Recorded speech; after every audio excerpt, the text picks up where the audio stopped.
Welcome to Cultural Nepal.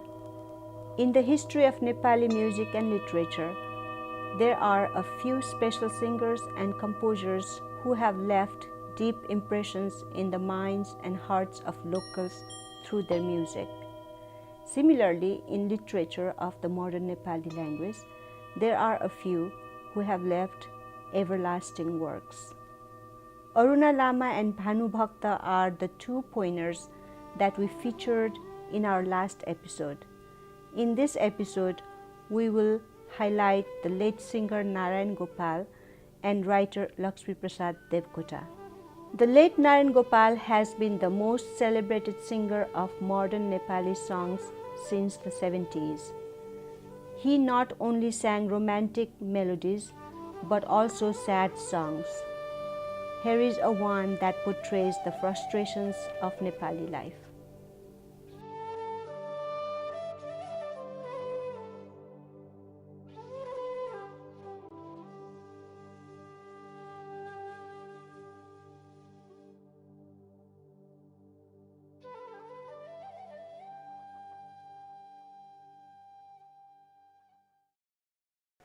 कहिले काहीँ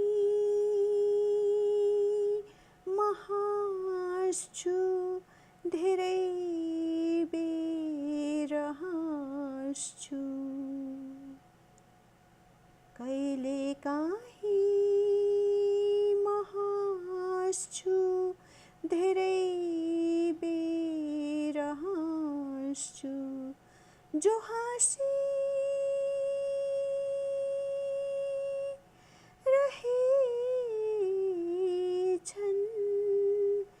केवल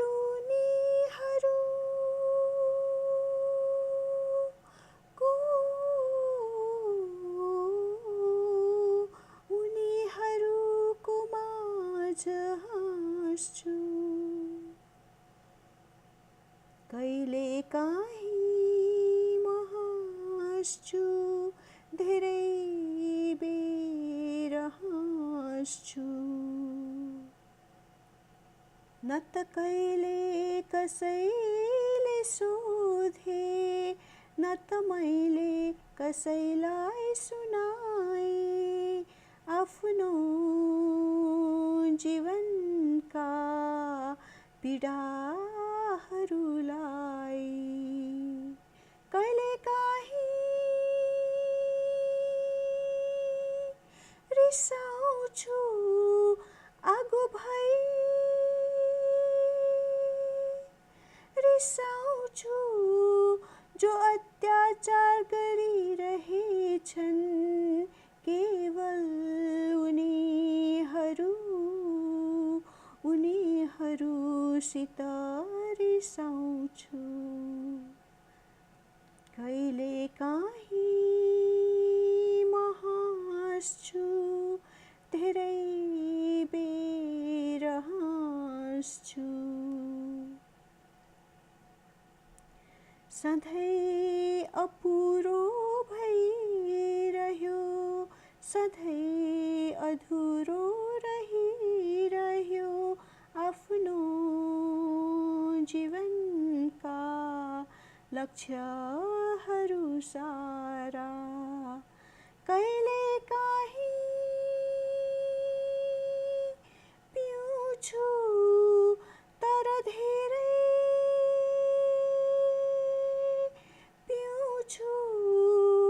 जो होश हराउन खोज्छन् केवल उनीहरूसित पिउँछु कहिले काहीँ म हाँस्छु धेरै बेर हाँस्छु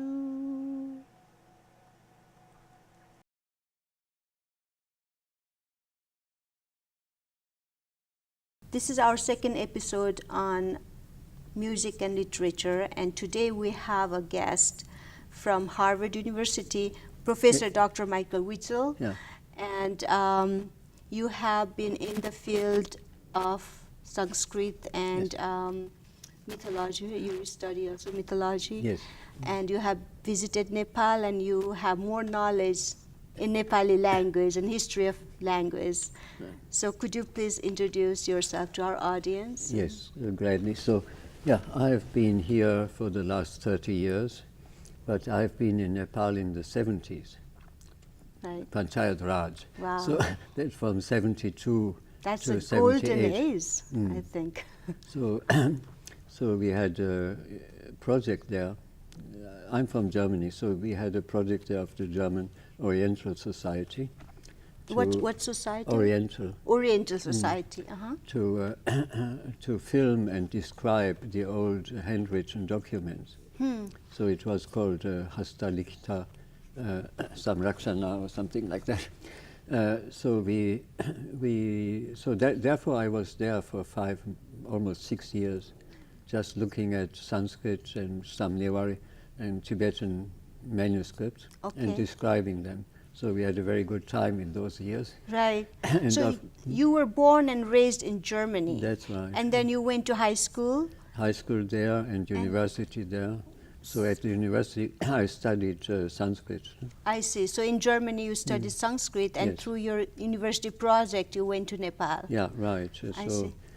So we have been there from 1970 until 2004, and then finally our money ran out. So very long time. 1970 to 2004. Yes. And then this is a project funded by German government? Yeah, indirectly. You see, it is something like NEH here. And they gave us the money first to film and describe the manuscripts, and then later to catalog them properly. I see. So that has run for a very long time. Right. And actually we continue in another shape and form now. For the last 2.5 years, there's a project of the Academy in Heidelberg, and they collect, describe, translate documents. So these are mostly Shah-time documents, you know, with the usual Lal Mohar and so on. Right, in old days, yes, like a stamped document. So it's a historic document or mythical? No, this current project, these are all historical documents of any shape and form you cannot imagine, you know. Right. Somebody in the countryside writes to the Prime Minister or the Rana Prime Minister that this or that needs to be done and I want my pay. And, and then there's the usual fight between two groups and so on. There are all sorts of documents. Once I picked one up long ago when they restored the palace, Hanumantoka, for the coronation of King Birendra. There was a big room, you see, like the studio. Right. And it was full of documents like this. Yes. I picked one up and I saw that that was actually an order to pay somebody from Panauti 1 mohar for attending the festival. So, so we have lots and lots of documents, and it will give a very good impression of how a Hindu monarchy works. Okay. That hasn't been done anywhere, you see. No, no. So was Nepal government also collaborated in this project, or was it? Yes. We had an agreement with the Department of Archaeology near Singadharwar, right, and our society, and that ran for 5 years originally, and then was extended to 3 more times, 5 years, and then it morphed into the cataloging project, still in Nepal, you know. Okay. So generations of my colleagues have, so to say, grown up in Nepal. Yes. And that is a very good cultural propaganda, I should say. No, because everybody who has been in Nepal, and I'm not flattering you, likes to go back. In Nepal, yes, I mean, I grew up there. Basically, I was born and raised, and all my family members, you know, I'm like a frog of a pond, so they say, of Kathmandu Valley. There is such a book, actually. But I never realized why people who visited Nepal as a tourist or an expat were so fascinated. And I'm like, they would just sit and stand and look at this mountain, and to me it was everyday, like ordinary thing. No, so there are so many points for a foreigner to like it, you see. Right. First of all, the people, you see. Yeah. they were and they still are very agreeable, nice, you see, friendly. Right. Honest also, you know. I can tell you stories once we start, you know. I would love to hear your perspective because, you know, as a local native, I see things in a different perspective. And I don't know whether, you know, like No, it the was same. like that, you see. Just speaking about honesty, you know, this was 1972. And people were perhaps not so greedy yet for modern things, you know. No. So my wife forgot her glasses on arrival in the airport, you know, forgot Yes. the glasses in the taxi. Half an hour later, taxi came back, he forgot this. Yes. And I went down the Kanti Path or so, and by chance dropped the 500 rupees notes. That was $100 at the time. No? By chance dropped it from my pocket. An old woman sitting there selling cigarettes. Tobacco paisa. Yeah. And so, I mean, she could just have kept quiet, Right. you see, and took $100 like that. Right. But she told me. Right. And the best story was actually, I read in the newspaper, some Indian person came to buy gold, you see, for his daughter's marriage. Yes. And in the taxi, he forgot the paper bag with all the gold. Oh, wow. Again, half an hour later, the taxi driver came back, you forgot this here. Right. And this man was so shocked. Yes. I always say he had his second heart attack on that day. Because, you know, who would resist, you see, when he sees the contents, you know? Well, the way I grew up in my generation, I don't know how it had changed now, but I definitely was raised to believe in honesty and truth. And, you know, we live to think that we have life after death, and no matter when, you will always be punished for your bad deeds. So the good deed was, I mean, you know, it was a human-oriented society. Human were the focus. And when I think of human rights and humanity, I never understood what it meant until I come here. And so we already have that values in our system, right. which was the core of our values. But also, I think that I want to talk a little bit about language. Yes. It's historic aspects of language and the literature. So you studied Nepali language there. Yes, I mean, not as much as I should have. Yes. No, first Sanskrit, you know. Right. And then I came to Nepal without knowing the language, because just after my PhD. Yes, okay. So I picked it up in Nepal.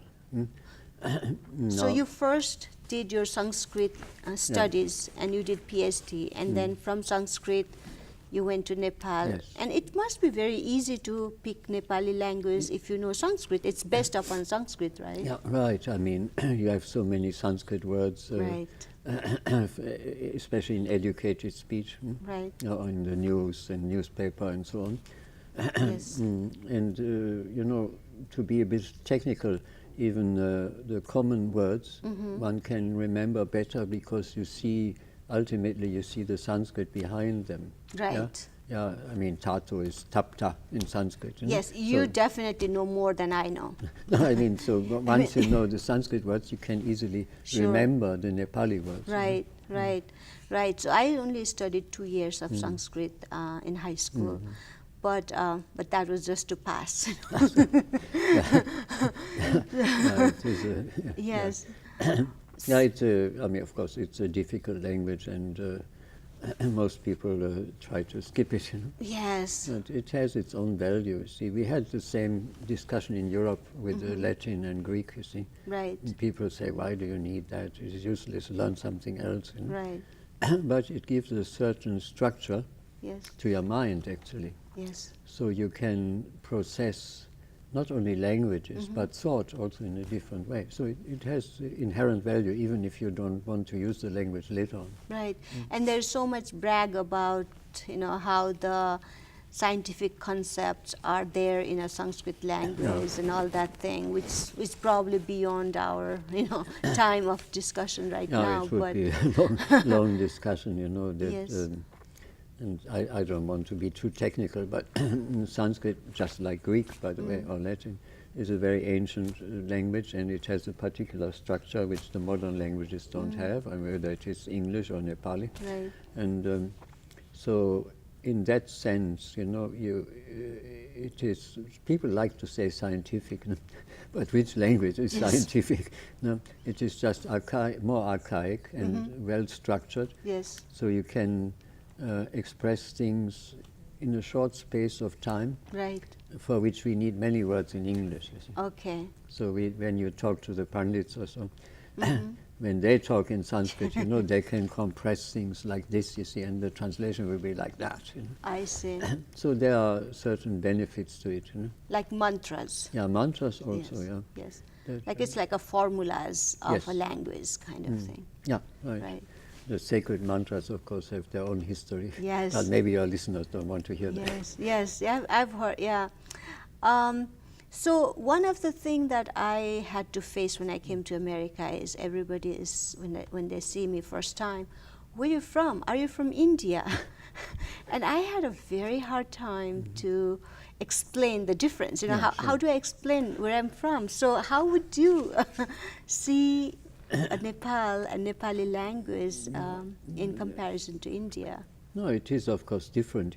Ultimately, North Indian languages, and Nepali have the same origin, but then they went in their own ways. So just like in India, Gujarati is not like Bengali. Right. So Nepali belongs to the northern group, and is quite different. So your next relatives are in Kumaon. Oh. And Garhwal. Kumaon and Garhwal. Yeah, that's the Nepal. It used to be Nepal before, as you probably know the history. Yeah, for a short time. There's still a group in Nepal who want to reconstitute that. Right, there's still a lot of discussion about that treaty that we had with British. With the British, yeah. Yeah, Kumaon is very close, actually. Okay. And it continues a little bit further west, you see, but Kashmiri then is, of course, quite different. Sure, sure. So these are your nearest relatives, you see, not Hindi or Maithili or whatever, it is this northern group. We usually call Parvatiya. Okay. In Sanskrit. Yes, yes, Parvatiya, yeah. Parvatiya. And so that has become the standard. And we can follow that a little bit, because we have inscriptions from 1100, 1200 from western Nepal, Jumla area. There was a large kingdom extending down into Terai and up to western Tibet also. Right. And there you get the first documents on copper plates, you see. These are plates made of copper, and there's some inscription by the king. It's called Tamrapatra. Yeah, Tamrapatra, yes. So you can see what the king gave to Mr. So-and-so for what purpose, or to a temple, and so on. So these are our earliest documents. Right. So do you know how many languages we have in Nepal, only in Nepal? I think we have, if I'm not mistaken, we have 61 ethnicities now. Yes, ethnicity 61, but the native, mother tongues would be 20. Languages would be similar, but of course, for instance, if you talk about the Rai, they have so many dialects, you see, so there's not even a standard Rai. Right. So it differs from valley to valley. Right. So if you start counting like that, then it is more like 100. Yes. Isn't this so rich in diversity and cultural, aspects of living?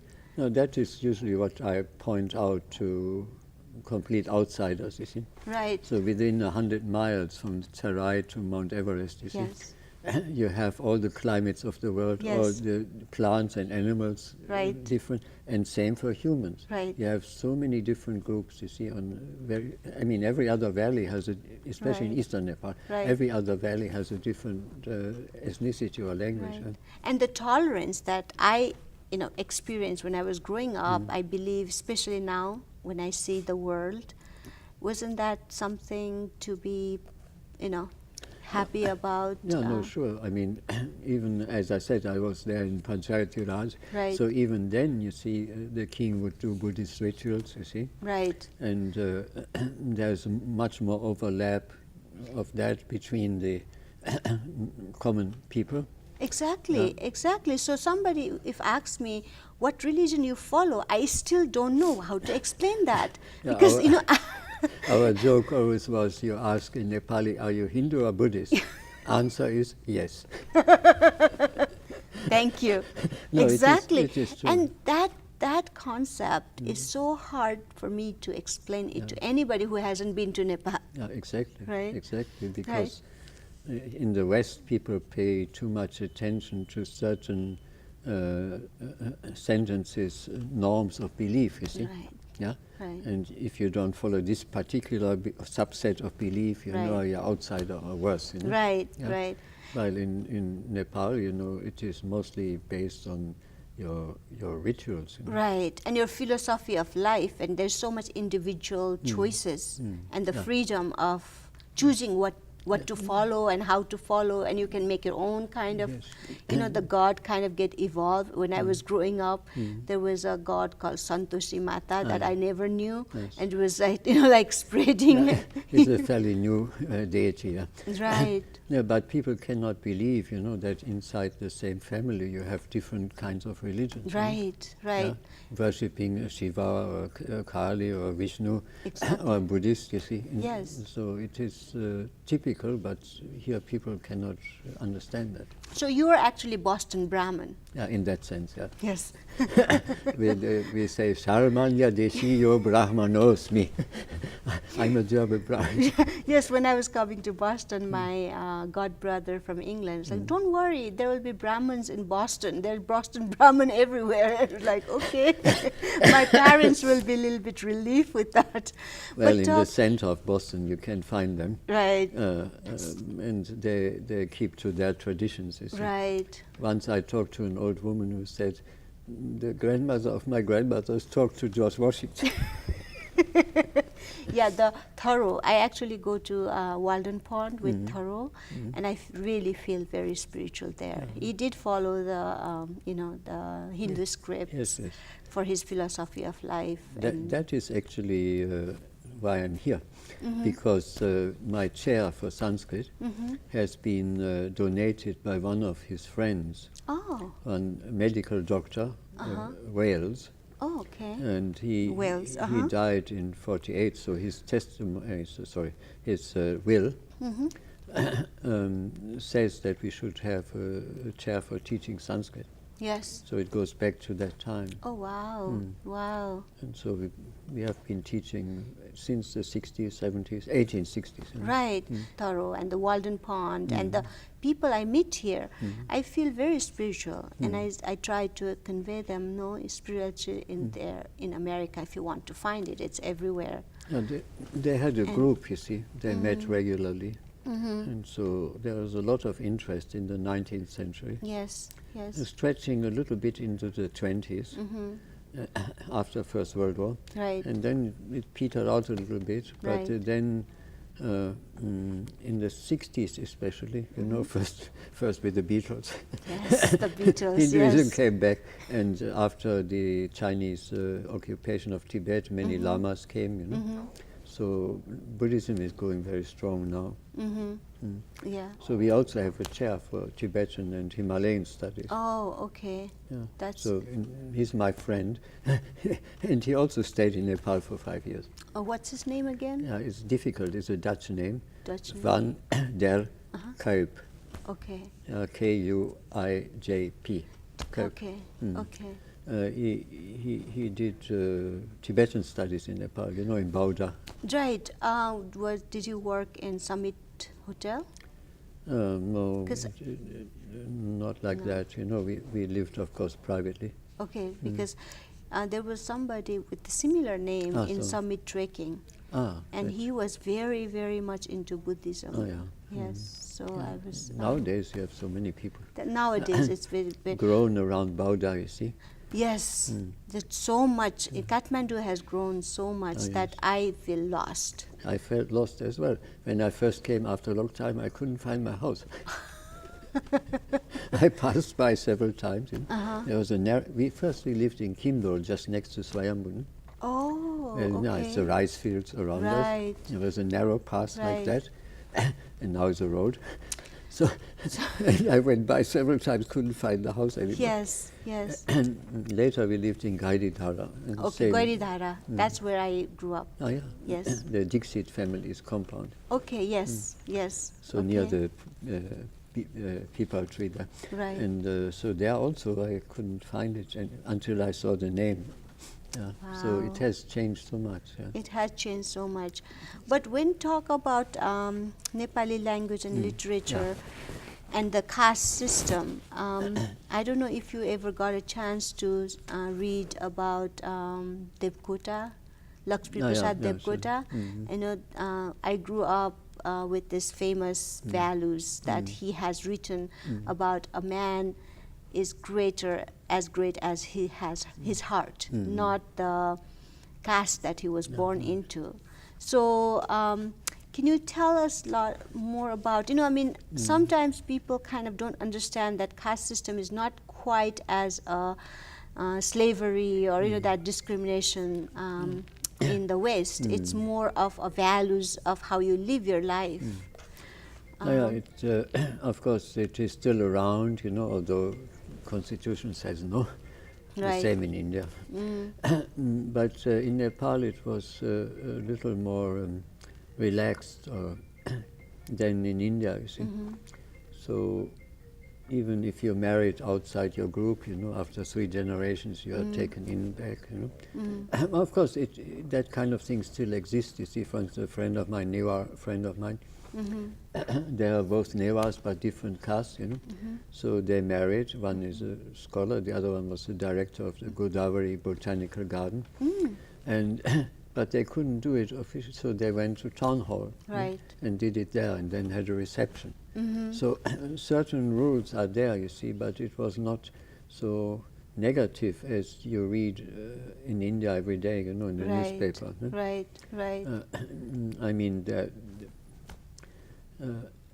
if you live in a traditional town like Bhaktapur, some of my friends, they're architects and scholars, so they made a plan of Bhaktapur with the palace on top of the hill, and the Brahmins living around that, and then it goes down the hill.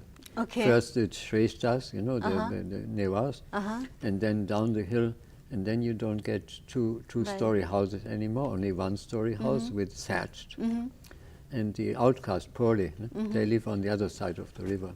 So they do certain jobs only, you see. So it was arranged as, well, the Indians like to say division of labor, but of course it is not voluntarily. You get born into it. Right. It's kind of, yes, but there is definitely not the same exact, you know, lifestyle or the values they grew up with. But what I'm trying to point it is that with the literature and language, we can have that understanding of equality. And one of the writers and literate figure that I admire a lot, and I read, you know, influenced by his writing, is Lakshmi Prasad Devkota. But you probably didn't get a chance to read his. I met Mr. Sama once. Okay. Yeah, he was in one big function, so we met and talked to him. Met who? Sama. Oh, Balkrishna Sama. Yeah, yes. I remember him. His nickname. Yes. So Sama means equality. Yeah, that is what Isn't he said. that wonderful? I chose it intentionally, you know. Yes, because he was a Rana family. Yeah, he was from Rana family. Yes, I remember him. I actually was very small, little, and he would walk around in Kamal Pokhari, and he has this just impressive figure also, you know, very, you know, radiant. I immediately pointed out that I'm Jambadu Rama family, but I call myself Sama, equal. Yes. So that was his poet's name. Right. So there are people who are working through the social justice, through language and literature, and having somebody like you from different country and culture get interested in a language is very inspiring for us. And yeah, it's very nice to, you know, we're very fortunate to have somebody. And there's so much to learn, you see. I always said, well, you know, I was on a 1-year agreement in Nepal always. Just 1-year agreement? Each year I signed up again, 1 more year. Wow. So only when my son grew up, you see, I said, okay, let us go to Europe, you know, for schooling, etc. No? Right. But I always said I should have stayed until 2014. Oh. Then our project came to an end, you know. Yes. Because there's so much to learn, you see. So, and then you also were involved in having a some German institution in Nepal. What Yeah, is it? right. We had a so-called Nepal Research Center. That also came to a halt in 2014, but we are working at reconstituting it now. Okay. Because it's always a question of money. No? Right, and also I remember that one time a lot of Nepali people were interested and learned German. And also because we did not have this culture of immigrating to other country, I believe that at one point Nepali were very welcomed in German, and they didn't even need a visa. Like they could have visa in the airport, I believe. I don't know the rules by heart, you know, it is always reciprocal, you see. So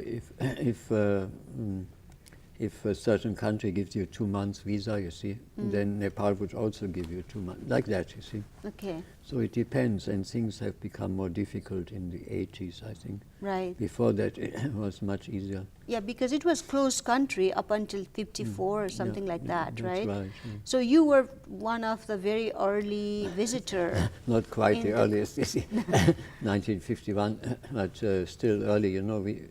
That was the interesting thing for us, you know. We still lived in a very traditional society, especially Bhaktapur. Kathmandu was more modern, of course. Yes. And there you could really understand how a Hindu-Buddhist society works, you see. Yes. So we always used to joke that Nepal is a museum of medieval India. Yes.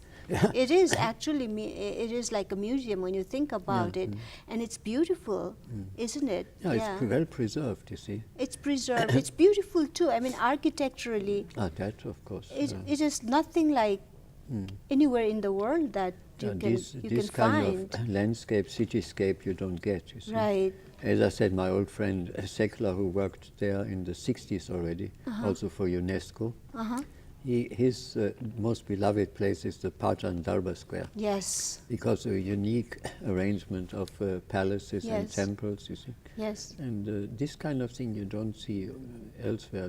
No. And have you been to Gorkha? No, I went once, you see. Okay. And climbed all these 1,000 steps. Wow. Then I nearly passed out. I was too quick, you know. There are so many steps. You forgot that it's air pressure. Wow. So just to see and to take a look of the surroundings from the palace, you know. And I used to joke, you see, Prithvi Narayan, when you looked around, he said, okay, let's go to Kathmandu. And that is what he did, you know. Yes, yes. So unification of Nepal goes, the big credit goes to him. Yes. And then the unification through Nepali language. Yes, that's also. That has created some kind of safety and movement. But now, I think, how do you feel about the changes now in Nepal? You mean political? Or? Political, social change, a lot of social, I mean. Yeah, social change you can never avoid, you know. It happens to you one way or the other, you see. And the big factor was the TV. Yes. In my time there was only radio for a few hours. But you know, in villages certain things may happen, you know, when you're drunk or so. No? Right. But normally very little happened, and I saw also very little jagara, how do you say in English? The quarrel. Quarrel. Fighting. Eh? Fighting. Very little I saw, actually. Once on the street I saw, because they accused some man in some sort of marital, I forget what it was. Right. So you saw very little of that. And normally people don't resolve their differences in actual fights. You know? Right. And so in that sense I'm happy that people are still the same. They are still the same. Yeah, I don't think their intention is to fight. Their intention is to get along and move on with life and enjoy life as it comes. Nothing really too complicated, and not invasion is not a concept, you know. No, as I said, social change you cannot really avoid, you know. It comes automatically through contact, you see. In the 70s, I said Indianization is progressing with Hindi films and so on. You know. About Bollywood movies, yes, that was brainwashed. was the only type of entertainment in those years. Yes. And then the first videos came in the early 80s, you see. And then TV, that changed a lot, you see. Yes. And it's always the same everywhere. Once you have TV, then society changes automatically because you see all these foreign Hollywood movies and whatever. Yeah, pop cultures. So, So that you cannot avoid, and people strive to. I'm sorry, a little bit cold. That's okay. They strive to emulate that. Right. That you cannot stop, you see. But politics is another matter. You know? But also another concept that I keep getting into, and of course my background is not a sociology, history or anything like that, language, is a concept of woman's right. And I never felt that I was treated badly. I felt free, I felt I had enough right as long as I do my responsibility. And I grew up listening the legend of Brikuti and Sita, Sita, and they're very respectful, respectful. So in Nepal, in your perspective, how is it like a legend of Brikuti and Sita? Is it historic? Is it legendary? How do you see as your expert on the field? Right. Of course, I don't have the women's experience, but yeah, Brikuti seems to be a real historical figure, you see. Okay. Marrying king of Tibet. Right. That Tibet was very powerful in those years, right. 600, 700. Yes. And so the king married actually Chinese princess and the Nepalese princess. Right. Two women. Two of them, yes. and they have been deified. So nowadays you have the green Tara and the white Tara. Yes. So the green is a Nepali one. Yeah.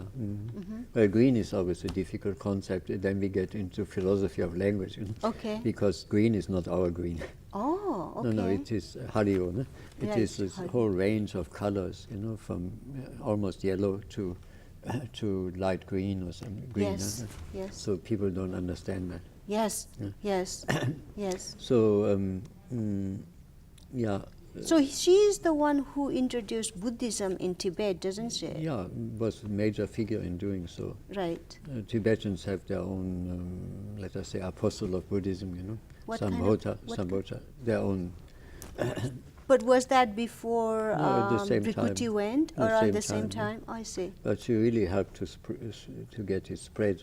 Okay, I see. So she seems to be a historical figure. I mean, we never have definite records of those years. Right. And the Nepalese records usually limit themselves basically to the Kathmandu Valley and surroundings. Right. Yeah, there we have a lot. Right. That is old. The valley is Nepal in old days, right?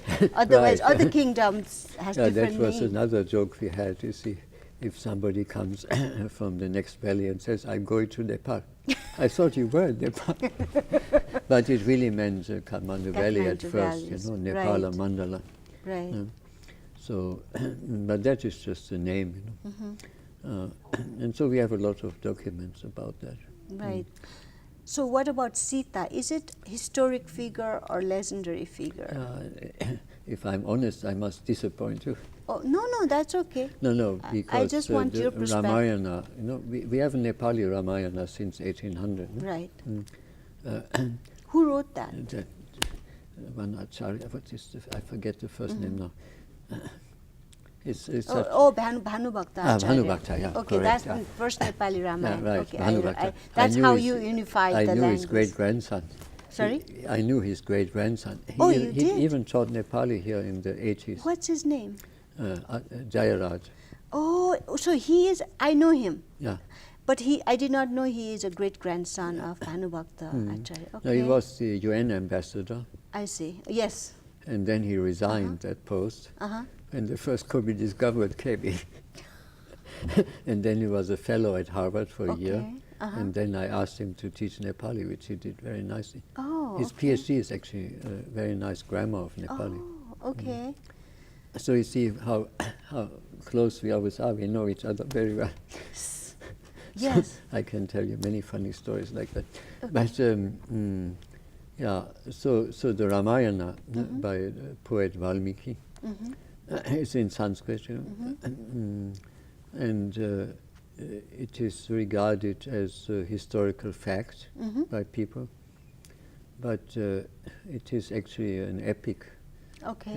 Like other epics everywhere else in the world, you know, there's some historical kernel, nucleus, and then many stories get built around that. Right.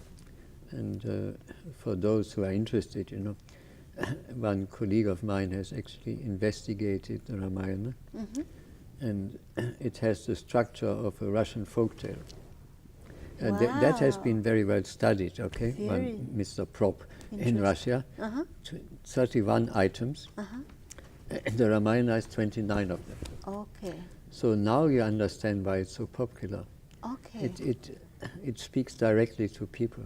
Oh, yeah, okay. The righteous Rama, righteous Sita, and often the evil guy Ravana. Right.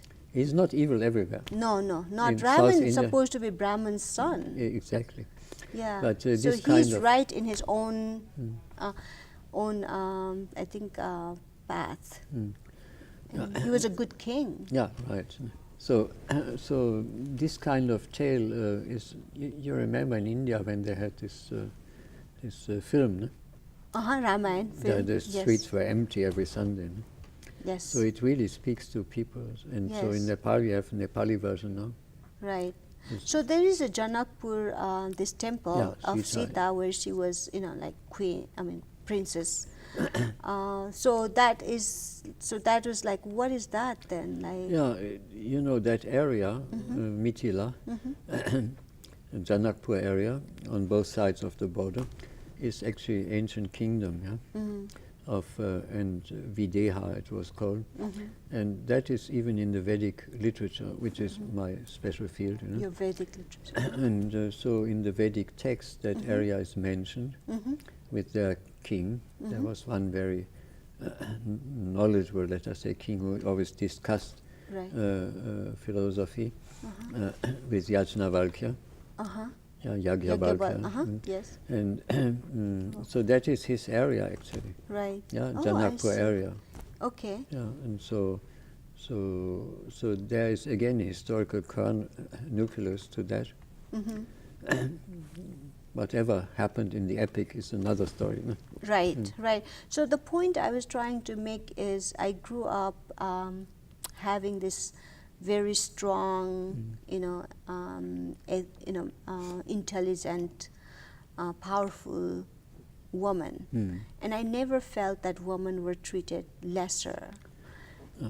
Whereas, No, it's a good experience for you.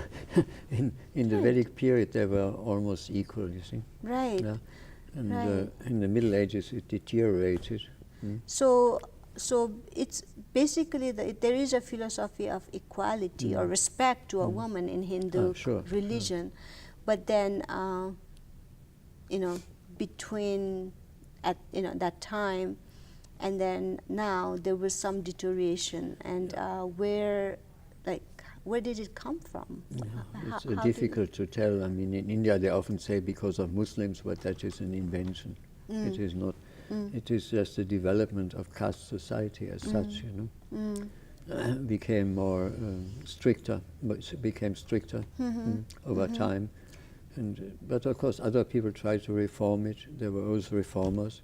Yeah, I think it's such a controversial and paradoxical concept in Hindu religion that's probably why you have to be born in Hindu religious family to really understand the Hindu concept and respect it, right?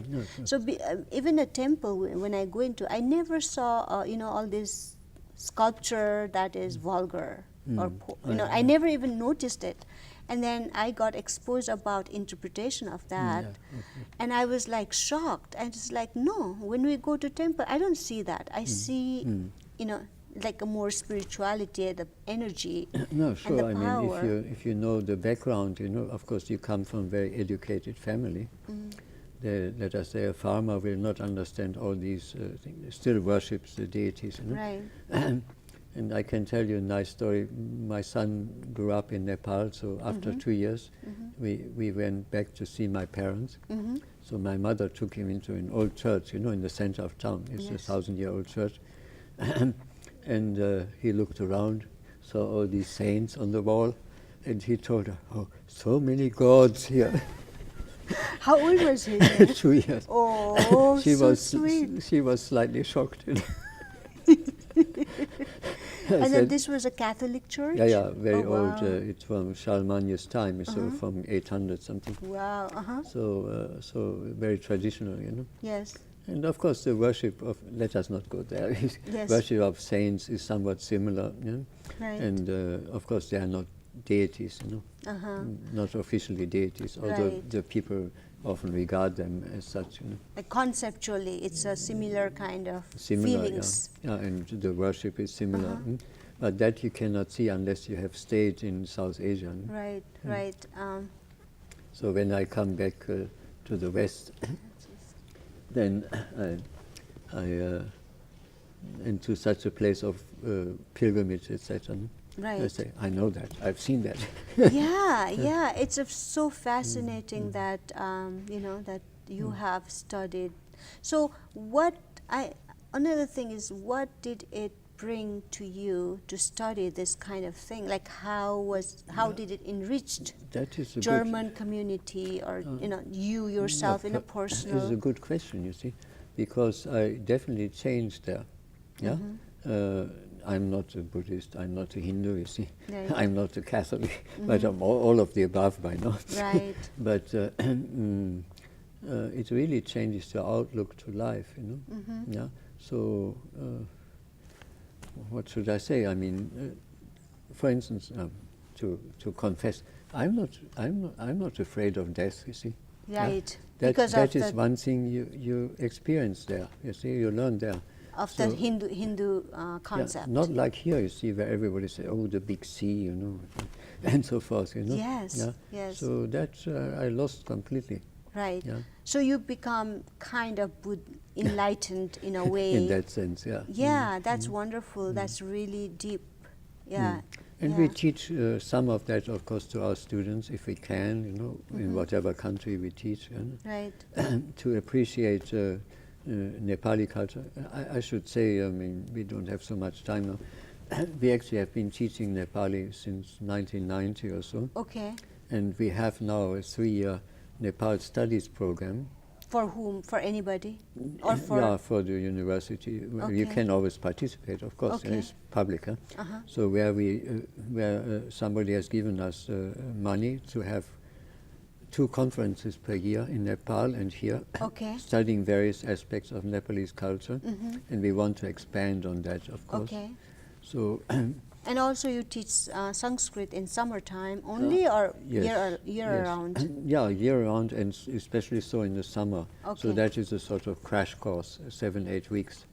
But you know, 2 of our best PhDs came from such a summer school course. I have heard about your. I try to, you know, I don't know how I come across your name, but I kind of try to search to see, you know, your background, and you, there was few comment about how good you are in Sanskrit teaching. Nice to and hear. I was very, very impressed. Yeah, they had such a great thing to talk about your knowledge. Yeah, you know, since I was in Nepal for almost 6 years, you know, you can teach in a different way. It's not a book learning alone. You always have examples ready, you see, of what you have seen, Right. experienced, and so on, you know. Right, and then when you teach Nepali, where do you get the course book? What book do you follow? No, there are several, you know, it depends a little bit on our students, but there are several books. I mean, the British started that, of course, yeah, because of the Gorkha connection. Talking about British, I always was very curious about why not Nepali? Why do we call Nepalese? And I kind of, to be honest with you, it kind of makes me a little bit not very happy about, you know, I want to be called Nepali. Yeah, right, but that is tradition, like in all languages, you see. So we have Senegalese, we have, I don't know what. It is a standard ending, you know, in English ease, you kind know. of thing. And it changes. We always use Nepali. But for the common people, sometimes we have to say Nepalese, you know. It depends. So my wish is someday maybe we can include Nepali for Nepali language and Nepali for Nepali people also in a dictionary. Maybe we can. In our university catalog, it's always Nepali. Okay. Yeah, it's normal, you know. That's great. Yeah. So Yeah. But that's just the ordinary kind of person's concept. But there must be some linguistic theories behind all that. Yeah, it is language. Thing. Yeah. You know, you cannot predict these things. They settle at a certain time and then they get imitated. Right. I mean, Congolese, whatever. And sometimes we don't use them when there's, for the Near East, you often use the E, you know. Right. But like Qatari or something like that. Yes. But that is a special thing for Near East. Right. So how many languages do you speak? German? I don't know. To speak is one thing, to understand is another. Okay. In Europe we learn many, you know, Greek, Latin in school and French and English and so on. And then when you travel you pick up others, you know. Right. So I knew this Serbo-Croatian, Italian from just being there, Spanish. But then, of course, in South Asia, I started a little bit Hindi in the university, and then I've mostly forgotten and make the wrong grammar, you know. Yeah. like do bat, wrong grammar. So because I'm influenced by Nepali. No? Right. And but then when you need, you know, for instance, Oriya, I had to go once. And it is easy. 50% I could understand. Oriya. Because of Nepali. Oh, really? Yeah, it's unlike Hindi. So with Nepalese background, you can understand 50%. Oh, wow. And I always pretended not to understand. My God. Yeah, it's really like that. Yes. Also Marathi, I had to read one book in Marathi once. Wow. And I never took up the grammar dictionary, I just started. And then, okay, this is this is that. And you could actually read it. Right. So we probably have to come back and do more of the more deeper conversation on the cultural and Nepali history and languages. But maybe we can just wrap up with your sweet and funny memories and and also actually I also wanted to again ask you one more time. Yes.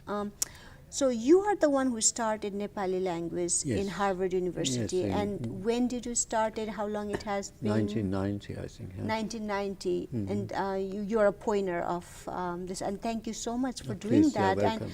I am so pleased to have, I mean, it's never in my dream, you know. I read a book called Daughter of East with Benazir Bhutto's, and I saw a picture of Harvard, but I never imagined or dreamed that I'll be sitting here today, like here, and talking about Nepali language. You're too kind. Oh no, it's very.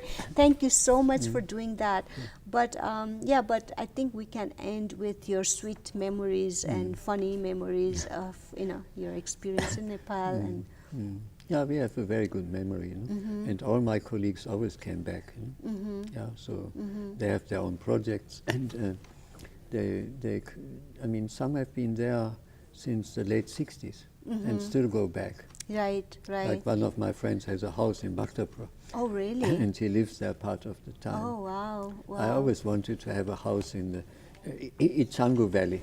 Oh, okay. It was such a nice valley. Yes. Now they built a road, unfortunately. Right. I have very good memories of one spring walk we took there. Yes. So if you remember one thing, what was the food you like in Nepal? The usual dal bhat, I like it. We had various types of, when you go to marriage celebration, Newa marriage celebration, then you get very different kind of food. Right, right. So it depends, Yes. And so according to your choice, Right. So recently we went to Dwarika Hotel. They have a special. Oh, that's the best place. I love that place. Yeah. Right. We did actually on Dasain Day, right? On that day we went there. Right. So as you can see, many good memories, some funny. Right. We can talk next time. Sure. Yes, it's amazing that you're going from Germany to Nepal and then USA. Yeah. What a With dynamics. a little bit Holland and Japan in the... Okay, also Holland and Japan. Oh, wow. Yeah, that's quite an interesting... I think it has been such a wonderful... I think there's so much to talk about, sure. and but for today, I think we just have to say thank you so Yes, much thank you. for coming. Thank you and for then the opportunity. For your time. Yeah. They're very, very nice, and we'd love to have you again. Sure. And you know, if somebody wants to study more on Sanskrit, Yeah, you can connect them. Connect them with Okay. yeah. Oh, very good. All right. Okay, thank you very much. Thank you. Thank you for watching. Sure. Okay.